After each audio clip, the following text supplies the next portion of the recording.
La situation est surtout marquée par le fait que la coalition de droite, la majorité de droite n'existe plus, n'a plus de majorité. On parle dans toute l'Europe d'un triomphe de Merkel, mais la réalité, c'est que son partenaire de coalition, le FDP, n'existe plus, n'est plus représenté au Parlement. Et maintenant, donc, Merkel est à la recherche d'une forme de gouvernement, celle qui est favorisée par le capital financier, Obama, l'Union européenne, le Fonds monétaire international, c'est-à-dire une grande coalition entre le parti de droite CDU et le parti ouvrier, le SPD. La grande coalition est utile surtout parce que le SPD va contribuer à forcer la centrale syndicale allemande, le DGB, à atténuer les luttes de classe pour les rendre compatibles avec ce qui est nécessaire dans la politique européenne. Ce qui nous attend, c'est une politique meurtrière contre tous les acquis ouvriers, notamment les communes, les Länder allemands et la sécurité sociale allemande qui sont maintenant sur le grill.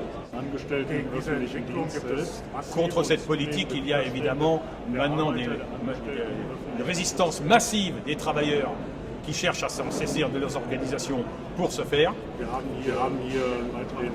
Ce que l'oratrice française venue des hôpitaux a décrit sur la situation des combats des personnels hospitaliers en France, cela correspond exactement à la même situation en Allemagne où les mêmes maux sont suivis des mêmes conséquences et des mêmes combats de résistance.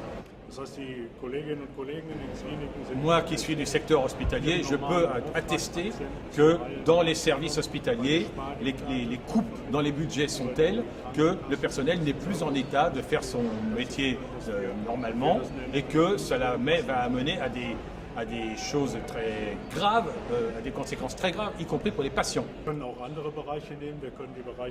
On pourrait prendre aussi l'exemple des grandes infrastructures routières.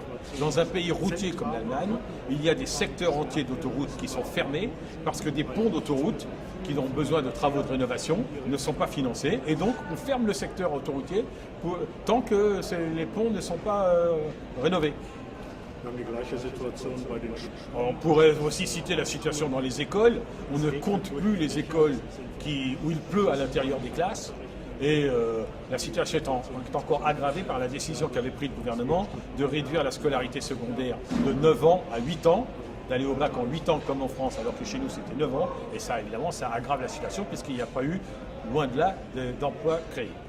C'est-à-dire que les travailleurs sont confrontés sans arrêt à des alternatives, enseigner vraiment ou accepter les coupes dans le budget de l'enseignement, soigner les malades vraiment ou accepter des coupes dans le budget des hôpitaux, défendre nos conventions collectives, nos conditions d'emploi et rouler sur les autoroutes ou accepter que tout cela s'arrête parce que les frais ne sont pas engagés.